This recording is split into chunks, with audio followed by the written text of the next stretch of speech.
It's only entertainment. Welcome back to the Talking Hedge. I'm Josh Kincaid, Capital Markets Analyst and host of your Cannabis Business Podcast. Back with me is Dr. David Cunic of U.C.S. Advisors. Dr. David, thanks again for being on the Talking Hedge. Hey, thanks for having me, Josh. It's always great seeing you and able to help out any way I can. Yes, today we're going to be looking at a pitch deck. Normally you get paid for that, but today you're going to do it for free. So we're going to take a look at the 7 tips for a successful investment deck, and we're going to rate these out of 7 points total. So at the end of the deck, we will rate and score this deck. Will they, number 1, identify the business plan goals? 2, do they know their audience? 3, do they understand the market? 4, will they identify needs and roadblocks? 5, do they know what sets the business apart? 6, will they introduce the team and product? And then 7, are they going to create a summary, like a call to action? So we're going to dive into this deck, which I'm kind of excited about, because during MJ BizCon, last time I saw you in person in Vegas, I was talking about this very thing and how annoying it is to go and stand in front of a line, even when it's pre-ordering. You still have to stand in front of a line. If they had like Amazon lockers, that'd be great. This is more like of a vending machine. We'll dive in, we'll take a look, but I think the evolution is there and kind of excited to see what you think about it. Definitely. And then for the audience, something that we're going to go through today is here at U.C.S. Advisors, we like to give out what's called green nuggets of information. And for all the listeners, pay attention because we're going to be giving out some green nuggets of information for today. Yeah. And if anybody wants Dr. David to review these, he does that for a service as well. We'll give his contact information at the end. But on slide number 1, it gives the name On The Way Dispensary. So this is a way for new players in the legal marijuana market that want to get into the industry and, So right off the bat, for this, here at U.C.S. Advisors, there's an automatic yellow flag. Look at the email address. It's a Gmail address. So as we always tell all our clients here at U.C.S. Advisors, spend a few dollars, get a proper email address. If you're still using a Gmail address or a Hotmail address or a Yahoo address, you will not be taken as serious to an investor. The other thing that we talk about on this front page is that it goes right about Miles. He's an industry veteran, but doesn't talk about a mission statement, nor does it talk about a vision statement. There's no slogan. There's no motto. He jumps right into it. And last but not least, food for thought, he says the Dakotas. Does he mean North and South Dakota, the states? Or if you actually Google Dakotas, you'll be amazed how many cities have the town name of Dakota around the United States, actually. Yeah, I'm glad you brought up that email address. That's exactly what I was thinking as well.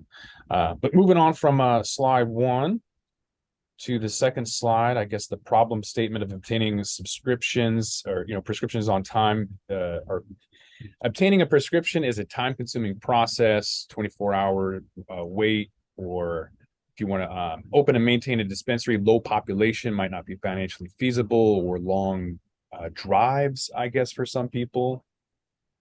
So let's just stop right there, Josh. We're on the second page, and I didn't say disclaimer page. I didn't see a disclaimer page saying, hey, these are forward-looking statements to protect us, the investor. The other thing here that we tell all our clients at U.C.S. Advisors is be careful what images you use. If you look at the image on the left with the person, it's very blurry. The next image in the middle is very blurry. And when you come to pitching a potential investor, you want to have a clear, concise message to know where our eyes are going. Naturally, when we look at this page, our eyes go to the right. We see problem. So we might read that column first, then go to the left. You have to lead the viewer, the person reviewing your deck. You want to make it as simplistic as possible on how they should be reading your page. Sure. Then we go to the solution slide. It talks about how kiosks are more cost effective than a full dispensary. It's 24 hours accessible, offers various products, and then you can have online doctors matching quick prescriptions, which is nice to see. I've seen a deck similar to this in 2015. They claimed the same thing. They didn't really have it, which is why it's not out there, along with regulatory hurdles. So maybe we'll talk about that in the end. But what are some green nuggets you have, Dr. David, on solutions? So for this page, this is going to sound really cheesy, but it's a great green nugget. Where is your footer? Where is your page number? It should say somewhere page number 3. This sounds really trivial, Josh, but how do we know this deck didn't get mixed up? How do we know that the pages didn't get switched around? The other thing on this page here is you have to be careful of your statements. He mentions online doctor matching and quick prescriptions. But on the very first page, he talks about just being a vending machine pretty much. So what does a vending machine have to deal with an online doctor matching you? He didn't give us that connection yet. And the other thing is, and this is one of the biggest things we tell people here at U.C.S. Advisors, offering high quality products. You need to define the term high quality. You need to throw some type of objective statement in there, because high quality for you, Josh, might be different for high quality for me. So the solution page makes sense. However, though, you have to be careful what words you use. Yeah, that's why I didn't even read that part. I would just put like various products instead of just some kind of hyperbole. Talking about differentiators. So, yeah, this is kind of all over the place. There's just a bunch of quotes here, but basically talks about profit multipliers, increasing revenue, the advantages with pre-ordering, using biometrics, rural areas. Maybe they'll slap those in Circle K like Florida is, using high-tech, state-of-the-art AI identification. So, Josh, let's stop for a second here. One, we don't know if he means North and South Dakota. We don't know if these key differentiators are meant just for North and South Dakota or for every state in the U.S.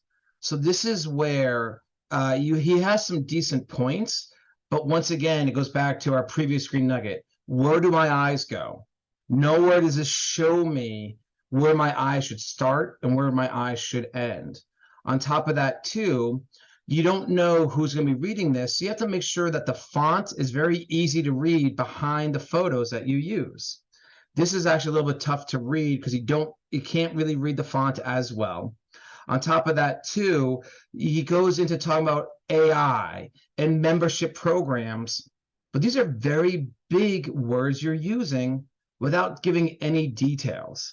So you have to be very careful about your key differentiators, unless you even use maybe like a conjunction sentence saying AI identification and membership program to be discussed or listed in the appendix.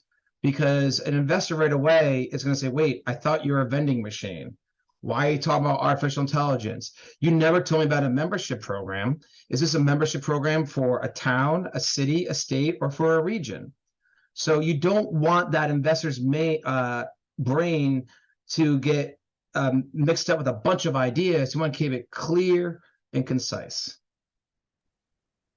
Agreed. How it works, they're saying that they have an efficient checkout through the kiosk or online app. They've got the online membership with a bunch of providers that I'm not sure are legal to use. I'm not sure if you can use PayPal for cannabis yet. They want to leverage and recognize franchising, which you can't technically do franchising yet. And then a cost-effective kiosk to allow for you to use 20 locations for the same price as a single brick and mortar. So what I really liked about this page was, to be quite frank, is that it really just made me more confusing. And why I say I had made me even more confused is that you went from talking about a membership program to doctors online to now doing a franchise model.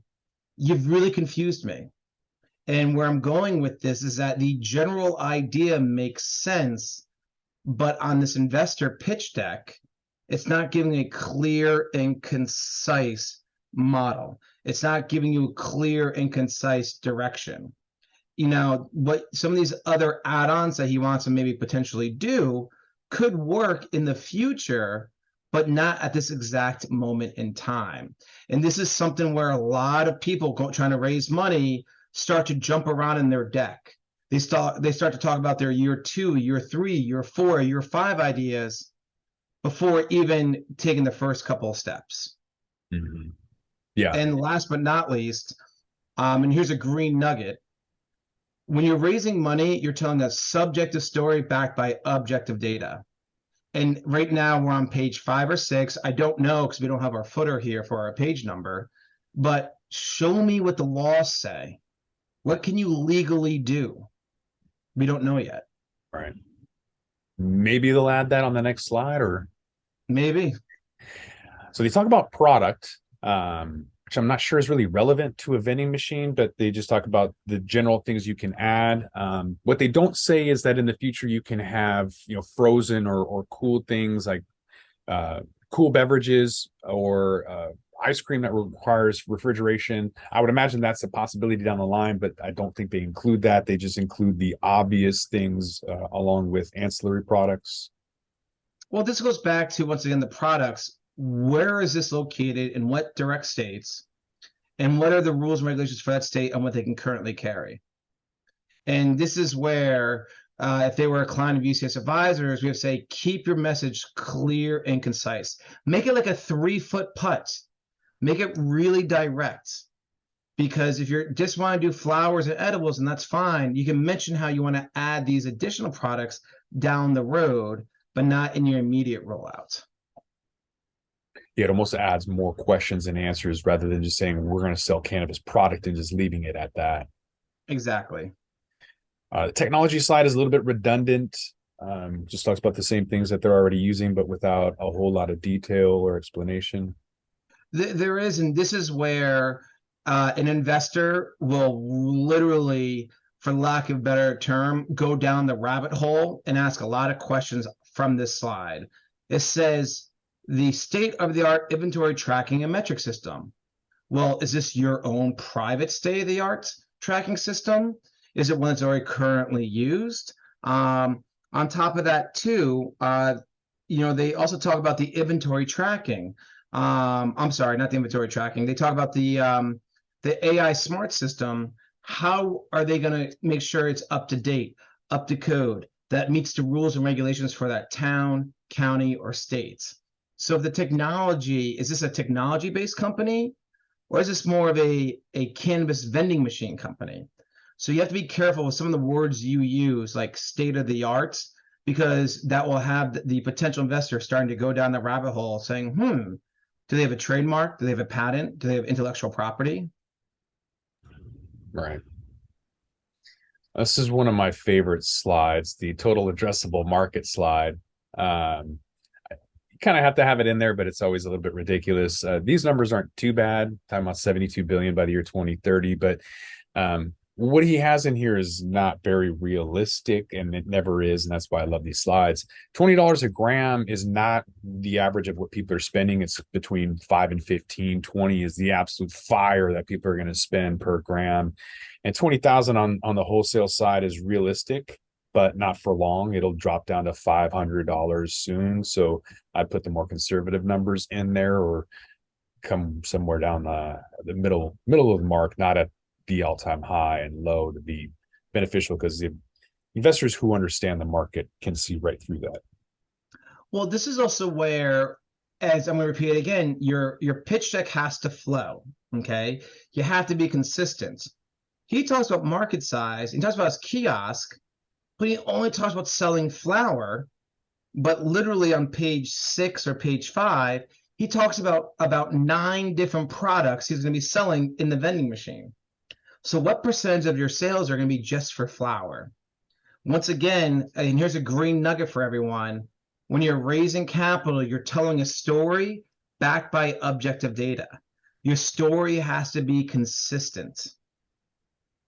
Mm-hmm. And here's that the forward. This is interesting because I haven't really seen this before, where they throw out different scenarios or different potentials. A realistic, worst case, and best case scenario. Realistic is you get 25% of the North and South Dakota market share. Worst case scenario is it just doesn't really work. And then best case scenario is you get 40% of the market share. So it's funny for this slide that you haven't seen this, but we see this a lot. And we actually recommend this, something similar to this, to a lot of our clients. what's the best case scenario, worst case scenario, realistic scenario for the potential investor, so they can see the bandwidth and can see the different options. Now, what could be improved is that it's too many words. It's too tough to read. And the other thing is too, is that you got to do some due diligence. Worst case scenario, you're going to have 15% of the market share. Josh, please show me another company that's getting 15% of the market share, because it just doesn't really happen. Now, if worst case scenario was maybe a 2% or 3%, okay, that's more believable. But worst case scenario, saying 15%, and to get to this point of the presentation and not talk about any marketing, not talking about any branding, not talking about how you're actually going to capture that much of the market share. It's a very, for lack of a better term, ballsy statement to make, saying you get 15%. But the realistic worst case and best case, we see that a lot, and it actually will help kind of give that investor potential peace of mind when it's displayed properly. Here's a go-to-market plan about preparation and launch, developing a clear brand identity and message. And then phase 2 is growth and optimization, and phase 3 is expansion. So I like they're talking about go-to-market plan. However, though, there's so many bland and obtuse statements, it will lead a potential investor to question if you have a really clear and direct message. And something that we recommend, and it's a green nugget here, is if you have a very thorough marketing plan or a very thorough expansion plan, you can always put a little bullet point saying, please see appendix, or please reach out for detailed marketing plan. And investors will actually reach out and say, great, I'm interested in your project. As per your pitch deck, it says you have a thorough marketing plan and expansion plan. I would like to see that, because it actually shows the potential investor that you're thinking forward and you already have this information done ahead of time. Mm-hmm. And to your previous point, use clear images and ones that are IP free.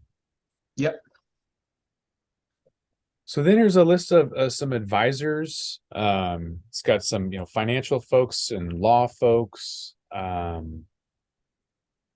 So let's go to the next page, because there's a second page of advisors. Okay. And let's talk about all this together. And this is a very, very, and let's spend a minute or so on these 2 pages, Josh.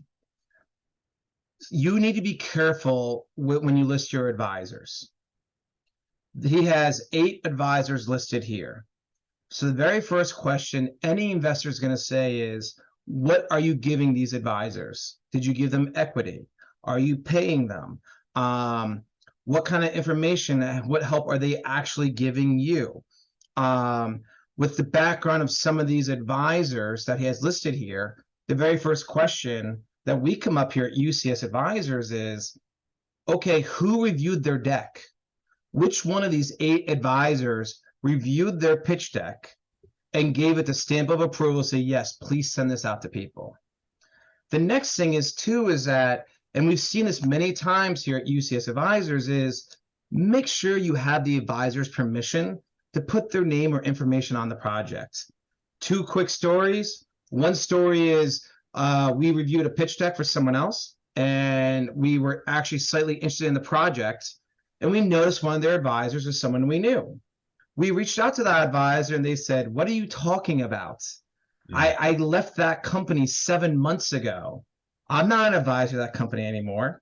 And the second story is, especially if you're going to list all your advisors, is how are you compensating them?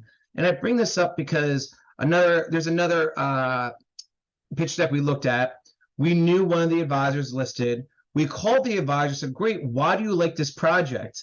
And this person said, simple, they paid me $10,000 to be an advisor, and that's it, just to use my name. So you have to be really careful. If you're going to list all your advisors, what are they really bringing to the table? What are they doing for you on a monthly or a quarterly basis to actually advise you and give you help? So that's your food for thought on this. And yourself, Josh? I don't see anything cannabis related. I saw some finance, which is good. That's important. But industry knowledge is important as well, and I don't see that yet. No, we didn't really see the industry knowledge either. And what we did see is like Greg here, he's an operator of over 30 locations. We don't know what kind of locations, but if Greg is being active with you, some of the bullet points he made about the rollout, the best case, worst case scenario would be, okay, great, Greg, for your businesses, do you control over 15% of your markets? I highly doubt that. So you can actually learn from your advisors to make sure you're not making statements that maybe you shouldn't be making. Yeah, or it didn't really help Tilray out all that much when they claimed to be subject matter experts in retail, and not knowing cannabis obviously didn't help them out. But we finally made it to the last slide. There wasn't too many slides in here. That's great. The deal slide, they're asking for 750,000, but that's kind of where it stops. Doesn't say where they're going to use the funds or what the terms are. So a lot to kind of be left there. That there's no call to action on who I can reach out to, a phone number, an email address. Something that he states here, which is another green nugget. Here at U.C.S. Advisors, we spend a lot of time talking to our clients about different types of investors. Investors are like going fishing. You can go saltwater fishing, or you go fishing in a river or a lake or a pond. Know what kind of investor you're going after. The fact he says here on the very first sentence, we are looking for a visionary investor to join us. So you're looking for just one investor to take out the whole $750,000 and that's it. You don't want several investors. They talk about the first right of refusal. Well, how many more rounds of money are you looking to do? Because you talk about expansion earlier in the deck, but you don't actually talk about how much money you need to do that expansion. So also, there's no use of funds listed. You need $750,000, but you got to talk about your use of funds. I don't know if you see this, Josh, but something we recommend here is for how much money you're looking to raise, that should go earlier on in your deck and then repeat again at the very end of your deck. You want it listed twice. Yeah, sometimes I see it at the very end. I rarely see it at the very beginning, but most of the time I don't see it at all, which is a huge missed opportunity. So let's break this down. Let's take a look at 7 tips to a successful investment deck. And I just asked the question, did they identify the business plan goals? I'm going to have to say that that's a 0 for me. Okay. For me, the business plan goal was to raise money to launch a vending machine. So if that's the business plan goal, that's what I got across. So I'll give them a point for that. I'll give 0 for you, and we'll meet halfway in the middle. Okay. And Josh, just to give the audience our explanation, is that reading this deck was very confusing for us. Okay, it didn't flow properly, so we have to assume he's talking about just vending machines. And something that we always say here at U.C.S. Advisors, if an investor needs to assume it's just this one business, it means you did not clearly identify the business plan goals. Right. Yeah. Lots of learning opportunities here. It's a decent base, but that's kind of why we're here, is to help perfect that. Number 2 is, do they know the audience, which is separate from the market, the investor? Do they understand the investor audience when they wrote this deck? So if it was the understanding the end consumer, I'll give them a 0.5 for that, because they talked about it a little bit. In terms of knowing the type of investor, I would have to say a 0.25. I know I don't think we're allowed to give a quarter, but I'll give a 0.25. And this is a great example of someone that has a great idea and vision. And I kind of see where they're going with this, but we'll call this a dirty diamond here at U.C.S. Advisors, where they have something and they kind of have a baseline, but it's really, really dirty. It looks like a dirty rock. It needs to be shined up and polished and look nice and pretty, so it turns into a diamond. Yeah, I would agree with that. There was enough in there where I think they've got a really good baseline, but there's some of their investors to be a little bit more their advisors rather to be a little bit more active.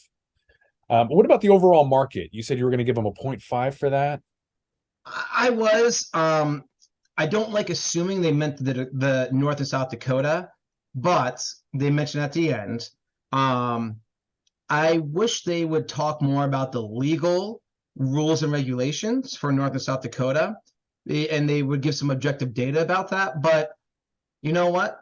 I understand that North South Dakota and having clients actually in those states already. I know the population isn't as grand. Doing work in a state like Maine that only has 1.7 million people in it. I understand the market and why the need is there. So I'll give a 0.5 for that. Yeah, I'll give them 3/4 of a point. They understand the market, but I think they need to bring in some more cannabis subject matter experts.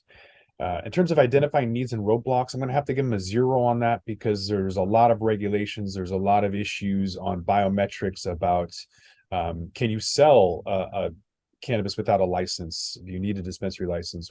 They didn't mention any of the needs, roadblocks, hurdles, or anything like that. So I'm going to have to give them a 0 on number 4. I would concur with you on that. And then knowing what sets the business apart, they didn't bring up any competition. So that's going to have to be like deducted from the point there. They did mention that there's an advantage, rural areas, no lines, things of that nature. I don't really think they highlighted that enough. So I'll give them a 0.5 point. So I'm gonna give them a 0.25 there because you're talking about North and South Dakota. Give us some statistics, Josh. How many people are in that state? How many medical users are there? What's the estimated recreational users? They did talk about how they wanted to expand, and they talked about that one slide that had so many different bullet points. It's very confusing. But they did talk a little bit about where they kind of want to set up the shop. So I'll give them a 0.25 on that. Okay. Introducing the team and product, they did that. So I'll give them a point. So, Josh, this is where you're nicer than me. I'll give them a 0.5 point because they introduced a team, but the products, they didn't talk about what kind of vending machine. They didn't talk about the technology of the vending machine. They didn't talk about the cost of the vending machine. They didn't talk about the security of, hey, can I come up with my pickup truck and take the whole machine and throw it on the back of my pickup truck and steal it? So they didn't really talk about the actual product, but they talked about the team. Mm-hmm. All right. And then creating a summary. So they did include 750,000. It was an attempt for that. I'll give them a 1/4 point, but it's missing quite a bit. I agree with you on that. I'll give them a 1/4 point on that as well too. All right. So let's put this in the old calculator and see where we're at. So that's a 40%. So, but again, it's out of 7. So it's kind of, if you even miss 1 point, that's the best you can get is an 85. So it makes the scoring a little bit harder on here when you don't have a perfect score. But like we mentioned, this is a learning point, learning opportunity. And I think that if we can get some more vending machines, I think they'll do a lot more business, but it's, I don't think it's going to be easy. So my overall take on this deck is the following. If the deck was very simply laid out, so it would lead the viewer a very clear, concise path on how to read each slide. If there wasn't as many background photos and the font was a little bit clearer and images were clearer, that would also give us a different impression as well too. And you know, when it comes to the missing information, adding the information is really simplistic. So instead of using words like state of the art, artificial intelligence, high quality, let's just use other type of wording so we're not making general assumptions. And the one thing that fascinates me about this deck is, are we truly talking about North and South Dakota? Give me some numbers. Give me some data, because I'm going to tell you right now, let's look at New Mexico. You know, there are investors looking at New Mexico because, you know what, it's a very hot state right now. A lot of people want to go in and invest in that. If you looked at Missouri, Missouri was able to raise a lot of capital very quickly because they had the data there. If we were to look at the state of Michigan, the amount of people they had for their medical cannabis program, it really brought a need. So if you can show the need and desire for the geographic area you're in, you can get around some of these other speed bumps. Yeah, that'd be a great addition to that total addressable market slide. You can clean it up by just focusing simply on being a vending machine or an Amazon locker kind of thing, making strategic partnerships with dispensaries by having them put it in there for free, and then some kind of rev share or whatever would increase that. And then having additional slides for here's the future, or here's additional features for it, so that it doesn't confuse or muddle the core point, which is that you're just a vending machine and / locker. Keep it simple. Exactly. Very well said. And this is where I know you said in the beginning, like we charge for stuff like this, which is a very nominal fee. We charge $428 to actually give you a written report and actually have you give us your presentation. We tell you the pros, the cons, and what you can do to improve it. And then we also offer a slightly higher package at $1,100, where we will actually record you on Zoom and also give you real life questions and answers, also help you on your presentation skills. And we do that 3 times. So you have 3 recordings. One of the biggest things is when you get a no, you're not really told as many reasons why, because every investor is different. And part of our goal is for you to be prepared, because here at U.C.S. Advisors, our #1 green nugget is failure to plan is planning to fail. So to get a professional investor relations advisor to give you a professional written, oral, and video feedback will go a long way to making sure you have the best presentation possible. Yep. Where can they find you at if they want more information? They can find us at our U.C.S. pitchperfect.com website describing this. And they can also find me on LinkedIn, as we talk about you and I all the time. LinkedIn is a very, very powerful tool. David Cunic. You can also check out our LinkedIn page as well too, U.C.S. Advisors. Yep. And I'll have a link in the description for Dr. David's LinkedIn if you want to go and bug him directly. But I think with that, we're going to have to roll this one up. So I want to thank my guest, Dr. David Cunic of U.C.S. Advisors. Thanks again for being on the Talking Hedge. Thank you. Appreciate it. I'm Josh Kincaid. This is the Talking Hedge. Don't forget to like, share, and subscribe, or don't. And I'm out. Don't forget to smash that like button on your way out and check out these other videos that we've got.